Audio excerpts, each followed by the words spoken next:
Hi, I'm Marie Elizabeth, and this is Relationship Alchemy.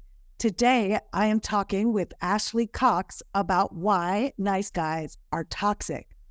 Ashley is the first and only female international emotional analysis and resolution coach for nice guys.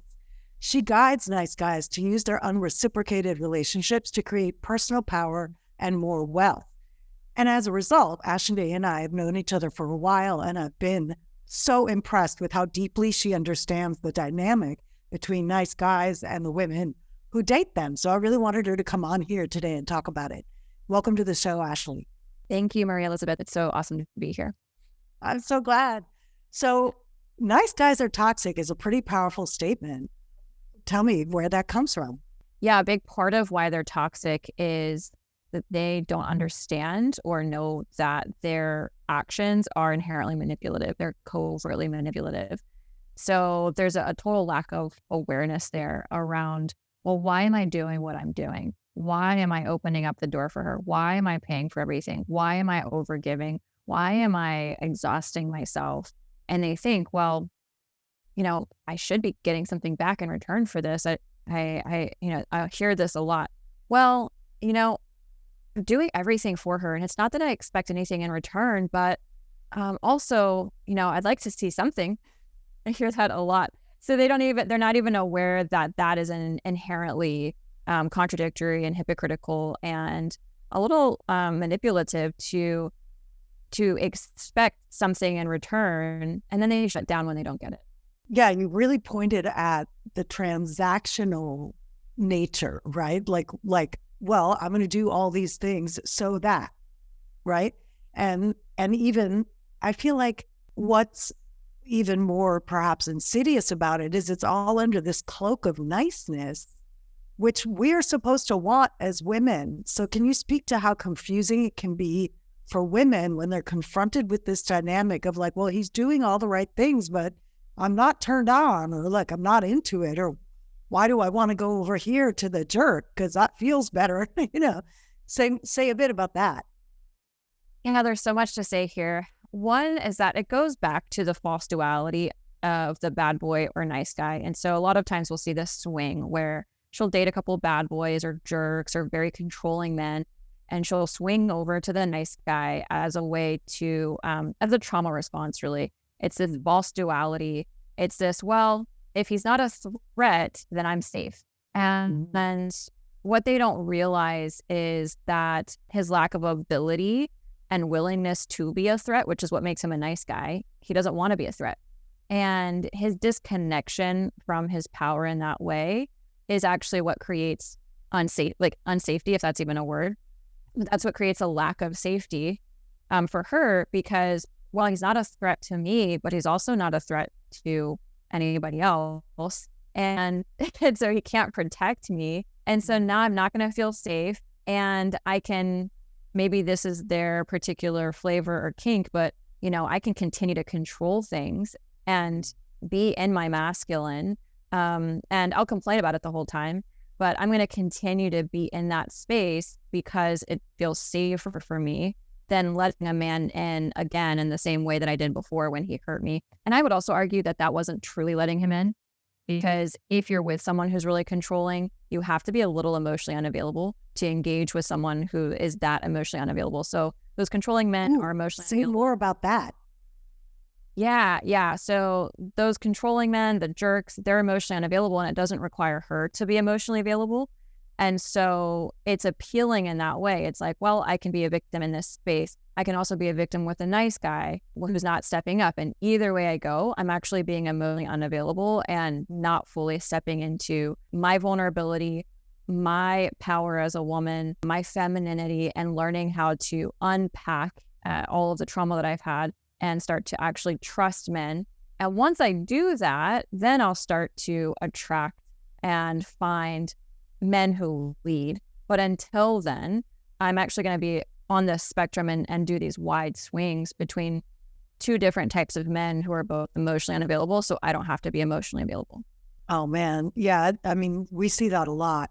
And back to the nice guy part, I noticed that when a man is extending himself over and over again, trying to do all the right things, trying to be accommodating and safe. And it's like his power is cut off at the knees in a certain way, you know. And how do you suggest, I want to talk to the men for a moment. How do you suggest that he open up that power? Like, clearly he has fear of his own power. He has fear of being threatening, fear of, one might call, his beast or his, you know, untrammeled power, right? And so when someone is that shut down, how do they let that out in ways that don't create harm, right? Because we see a lot of harm happen when that power comes out in ways that aren't mediated maybe isn't the word, but like that aren't healthy, right? We see a lot of instances where that power comes out in unhealthy ways. So if a guy doesn't want to do that, but they also don't want to keep shutting down or shoving down or emasculating themselves or being emasculated by the women they're with, how do you suggest a man start to let that out in a way that's healthy for everybody? Yeah. So a big part of that is rewiring the beliefs that being a threat is bad. Ultimately, what these guys want is they want to be a good one. They want to be the savior. They want to be the opposite of whatever their, you know, abusive stepfather was, or they usually have had a bad experience with men, or their mother had a bad experience with men and they saw it. And so be the opposite of that. So they want to be quote unquote safe. And the biggest sort of belief to rewire there is, well, actually, one of the best things you can be in order to be good and to be safe is to be a threat against those bad men. But if you just give up your power completely, then those men win at the end of the day. There are no more bears. There are no more saber-toothed lions to protect the women from. So now you get to protect her from several things. One, other bad, not other bad men, but from bad men who are up to no good. Maybe they're trying to prey on your family's finances, or maybe they're trying to hurt your wife in some way or hurt your kids in some way, right? It's to be alert and aware and to get ahead of that and be proactive about it and make sure that everyone knows not to mess with you and your family. So that's number one, right? Number two is to protect her from herself, because she will sabotage the relationship given the chance often. She'll push and she'll test to see where your power is, where are his boundaries? Am I safe here?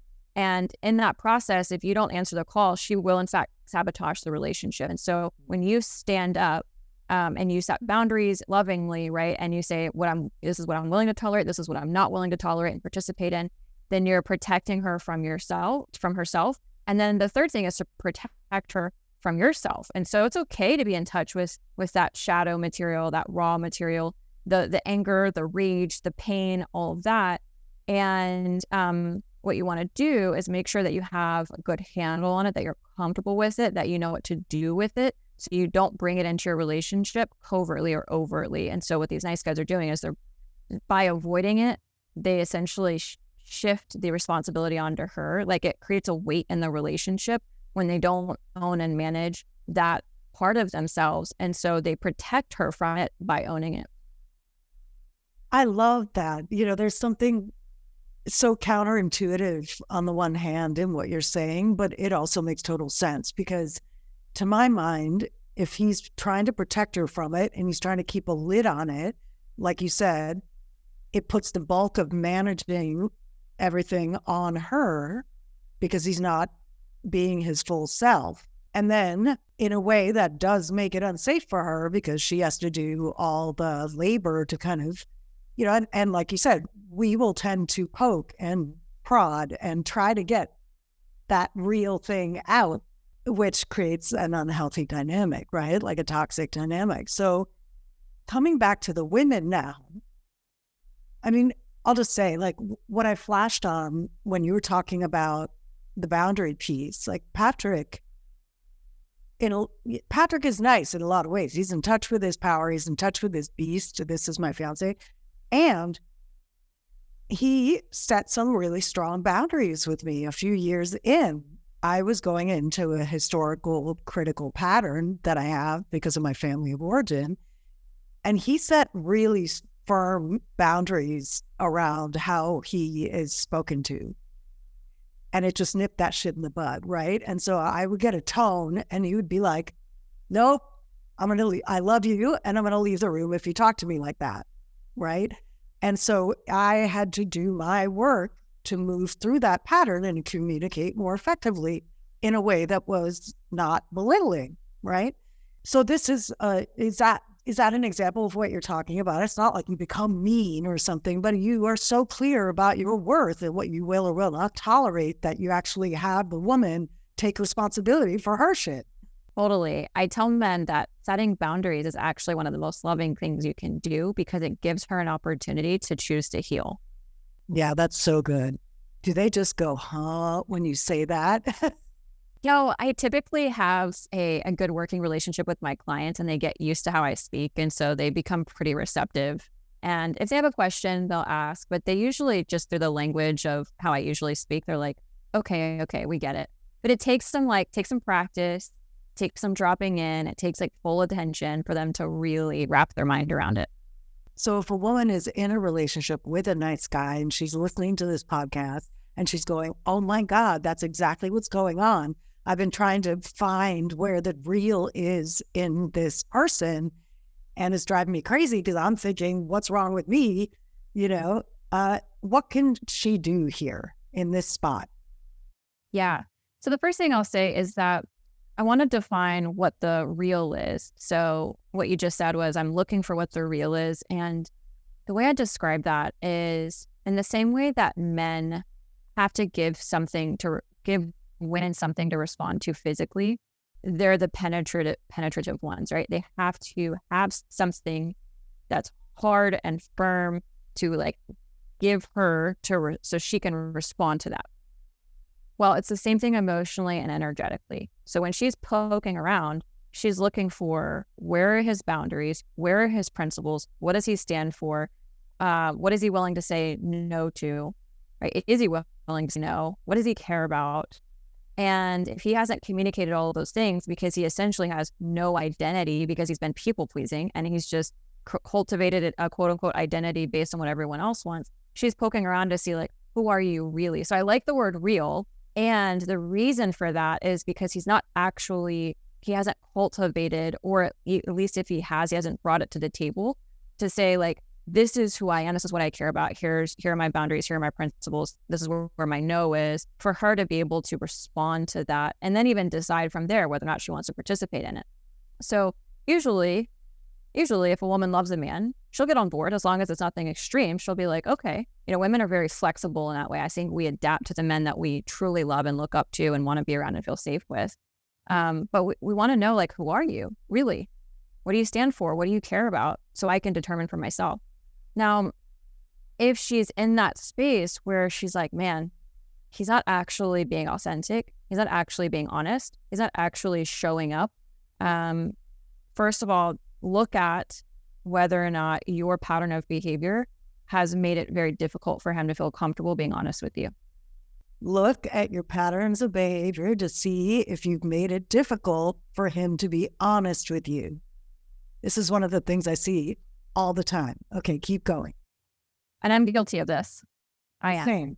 Me too. And I've done a lot of work to be a welcoming space for truth. And it's hard. Exactly. It's confronting. And if you have any level of insecurity, it's like same thing with the nice guys, both the sort of over masculinized, quote unquote, toxic woman who's nitpicking and nagging and not creating that safe space for him to be honest. Well, it's the same thing for the nice guys. He's not creating a safe space for her to be completely honest either, because when she says things, he shuts down and takes it personally so they're both, insecure.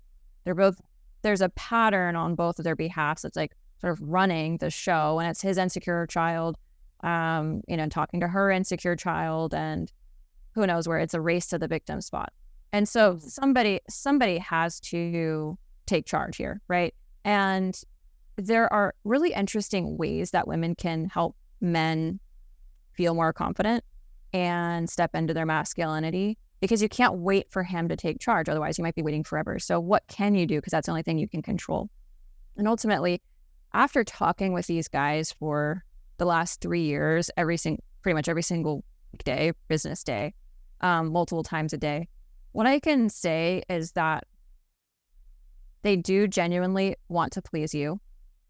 A lot of times they just don't know how to, quote unquote, get it right because they're listening to what you're saying you want and they're not reading the room and they're not understanding what's really underneath that. And so they think it's the sock. It's not the sock. They think it's the sock if you tell them it's the sock. And then that upsets you because you're like, well, if you really cared, you'd know it wasn't the sock, right? Right? And there's a story that you have about it.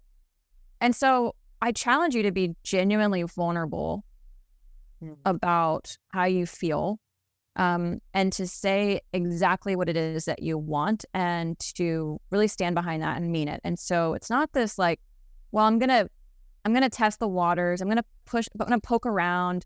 I'm gonna see what I can get. I'm gonna see what reaction I can elicit from him to see if he really cares.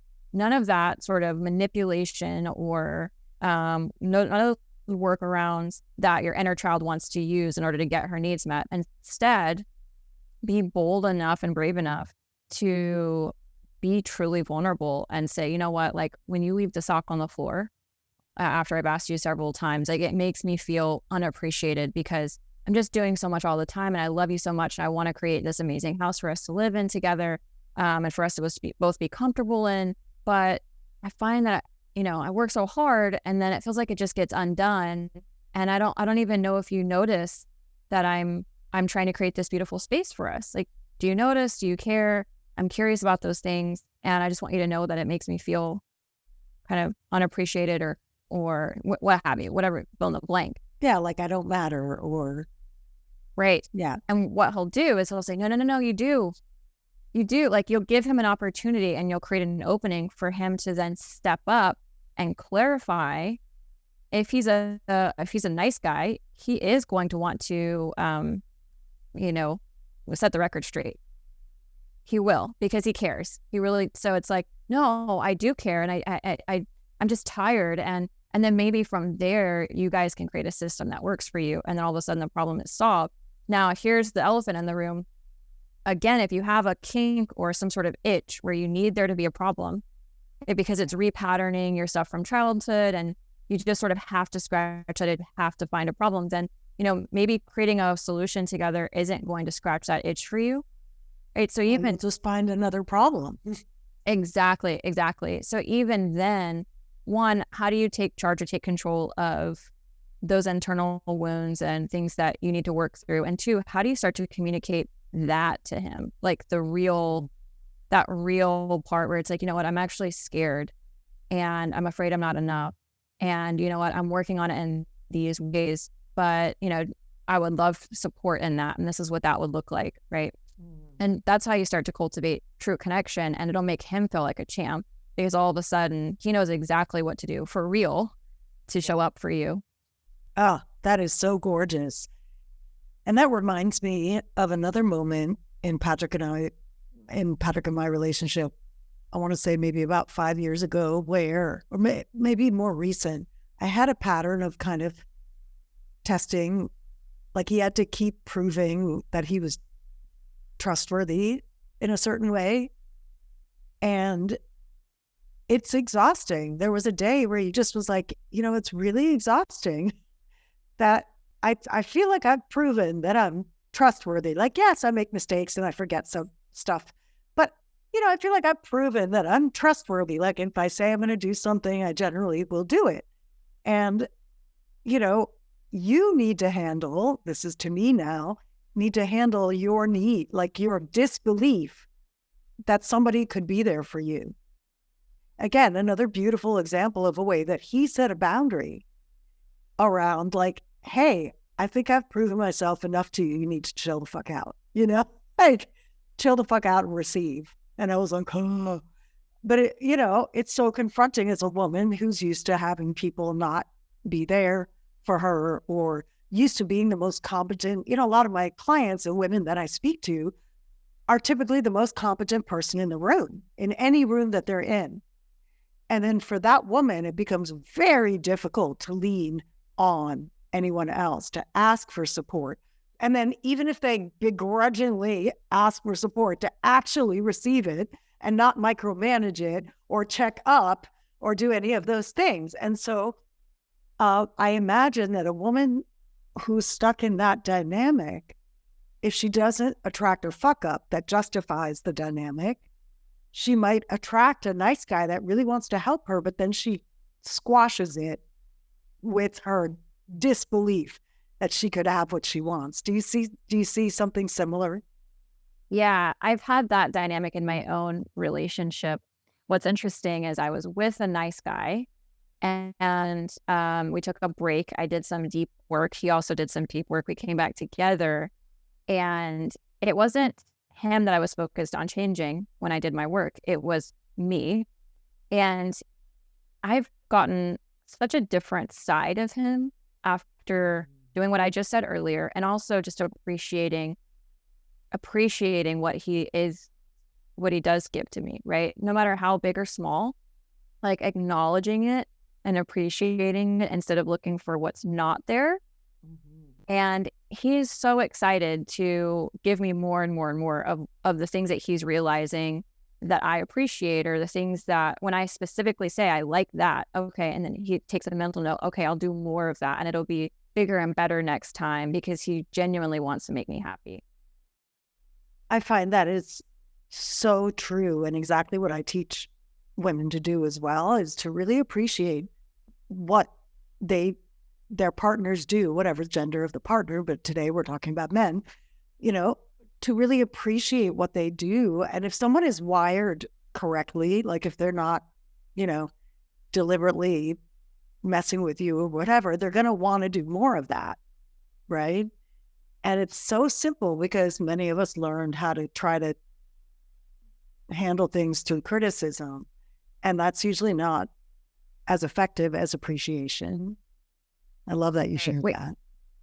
I think that a lot of women didn't get their needs met as a child. So we think that right? So we think we have to criticize, shut down, manipulate, force, freak out, what have you, do anything we could possibly do other than just be direct about how we feel. Well, this brings up another point. Absolutely. And I think there's a thing that we do as women because we grew up, feeling powerless in a patriarchal culture, many of us, right? In a certain way, we feel like we don't have the power.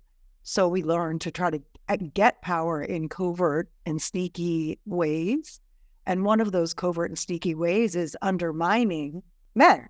So it's really a question of how do we learn to source our own power in direct and clear ways that don't have to do with having to bring somebody else down. Could you speak to that? Yeah, it's like scratching an itch. Yeah, totally. I really, I feel badly that I had this pattern. I would try to hurt him when I was hurting because I wanted him to feel my pain. I wanted him to empathize. I wanted him to care. And in retrospect, I didn't want him to care. I didn't want him to empathize. I wanted my mom or my dad care or empathize. And he was just the police. Exactly. Totally. Like, yeah. do you see me? Do you hear me? Do you care? Do you even care that I'm in pain? Right?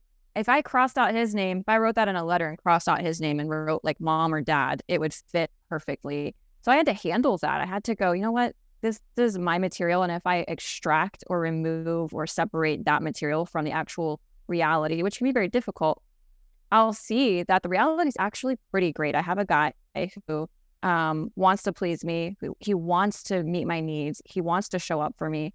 And I'm making it impossible because I need to believe that everyone's against me to justify my own persona that I've created, that I'm comfortable with, that keeps me safe. Absolutely. And I think sometimes we don't even realize that that's a persona. Like we think that's who we are, right? And so to do that work, to separate what is the learned survival strategy, in this case, competence, belittling, criticism, not letting someone give to me, those kinds of things. What of that is the learned piece and what is actually me?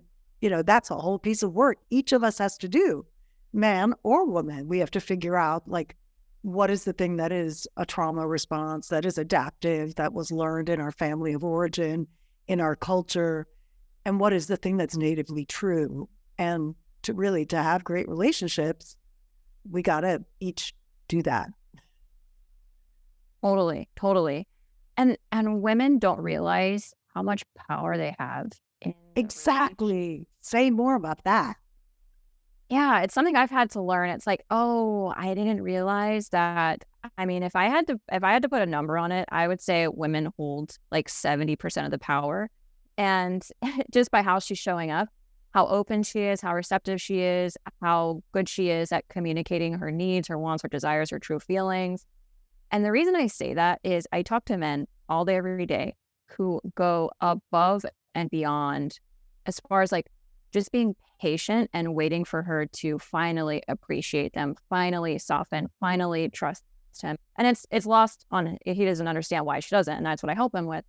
But these guys, I had one client, for example, he hadn't seen his girlfriend in 8 months because they were long distance and he was paying all of her bills. And they didn't even really have like a true relationship. And it wasn't like a sugar daddy thing. He just thought that was his role. And maybe one day, she would make time for him in her schedule. And I see that a lot where these guys will give and give and give and give to the point where that particular guy, he had a heart surgery because it was so stressful for him. Like he gained a bunch of weight from the depression of it.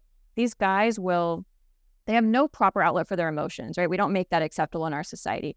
So they take on the weight of the world, and the woman may not even realize how much he's actually holding in and holding back in his body just to deal with your trauma responses because he doesn't want to leave you.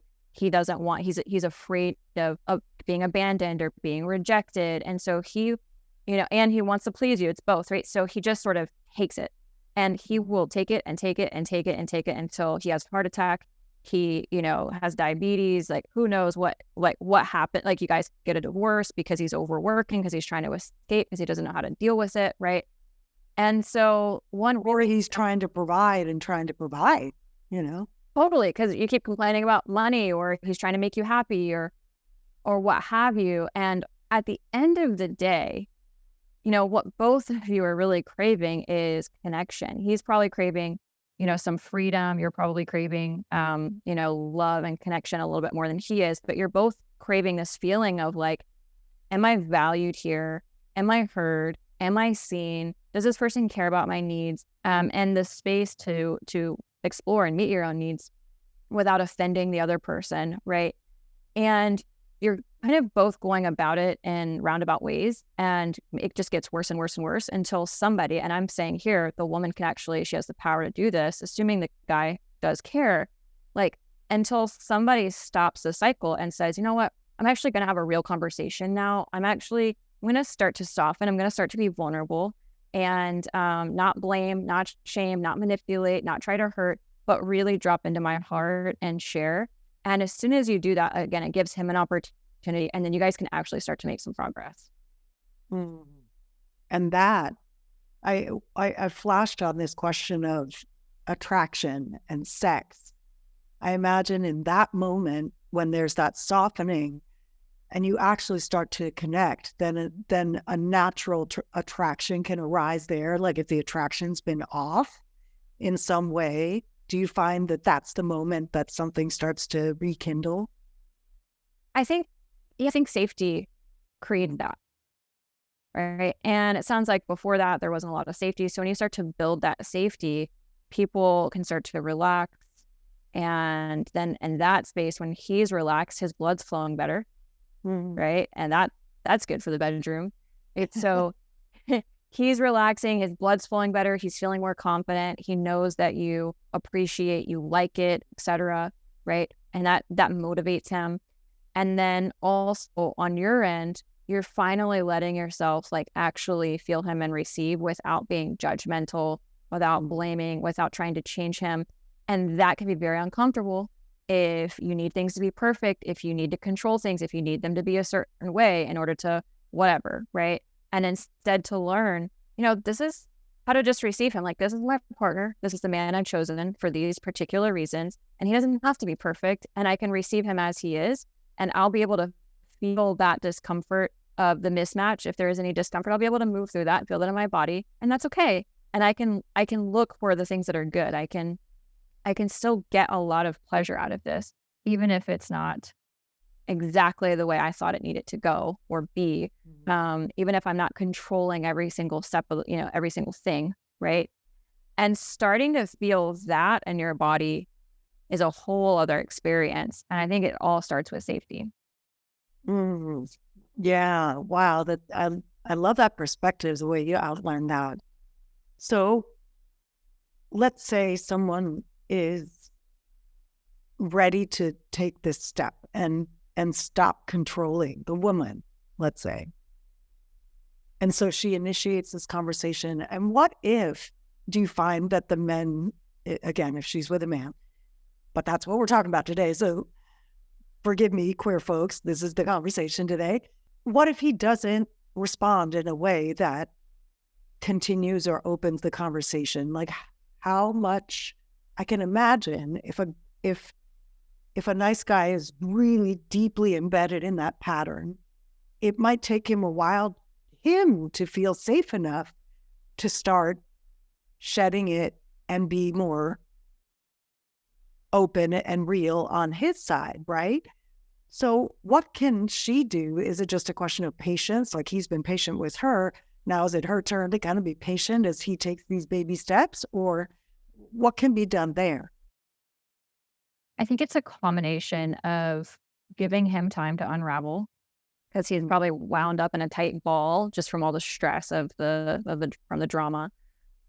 And to directly say to him, and I can't tell you how many guys should get to hear this, but just to be like, hey, what do you need? What do you need from me?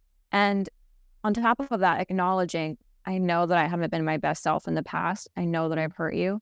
I'm really, really sorry. How can I make it up to you? And here's what I plan to do to make sure it doesn't happen again. And I just want you to know that you matter. I care about you. I care about your feelings. I care about, I was just going to say, I care about how you feel. And let him know, because here's the thing. He doesn't know that. No one in society, sometimes not even his parents, have communicated that to him as a man from a young age. It's suck it up. Boys don't cry. Nobody cares about your feelings. Go to war and die. And when you come back, guess what? We're probably not going to give you great treatment or support. Good luck. Right.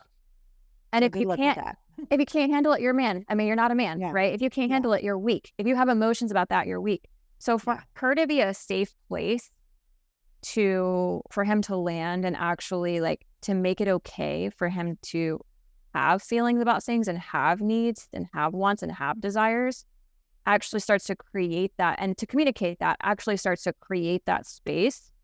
It's like, what do you want to do tonight in the bedroom? Right? Like, what would it, right? Like, what do you want me to wear? Where do you want to go out to dinner? And to start to make it okay for him to show up and take up space, and to make that okay, and to start to help him repattern that feeling of, if I take up space, it's not going to be safe. So start to create that safety when he does say what it is that he wants, when he does say what his desires are, when he does say how he feels. You need to actually give his brain, what's what I'm looking for, exposure to that in a safe place over and over again, for him to start to realize and to start to come around and go, oh, okay, I can exhale now. It is actually safe. And you can't rush that process, especially when you've been the one that's been super toxic. There is going to be a time period where I think you do owe him a time to unravel, and you do owe him, patience, right? Beautifully said. So beautifully said. And I'm flashing on a previous interview I did with a beautiful musician and activist named Andre Henry, that's all about staying soft in a hard world as a man. And his experience of, women say they want an emotional man, a feeling man, a tender man. And so often when you show up tender and emotional, then the woman is like, man up, suck it up.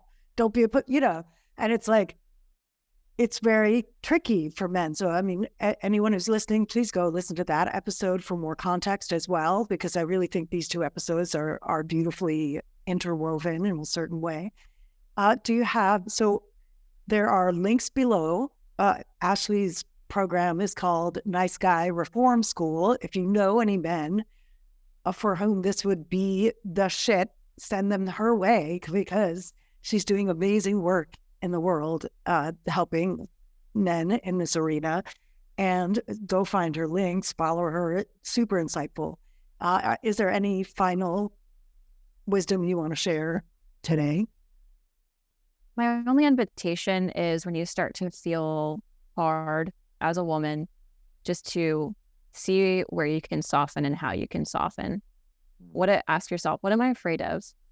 And how can I soften in this moment? And then how can I speak to him from that place while also owning my role, right? Owning my desire, my need, my wound, whatever it is, and not making or forcing him to be responsible for it, not being entitled about making him fix it, but just being unattached and sharing and being willing to be soft and sit with your material. And then you'll be surprised at how much he actually wants to show up for you.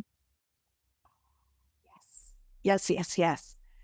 Thank you so much for listening. And again, go check out Ashley's work. It's amazing. And until next time, remember that a great relationship and life starts with you.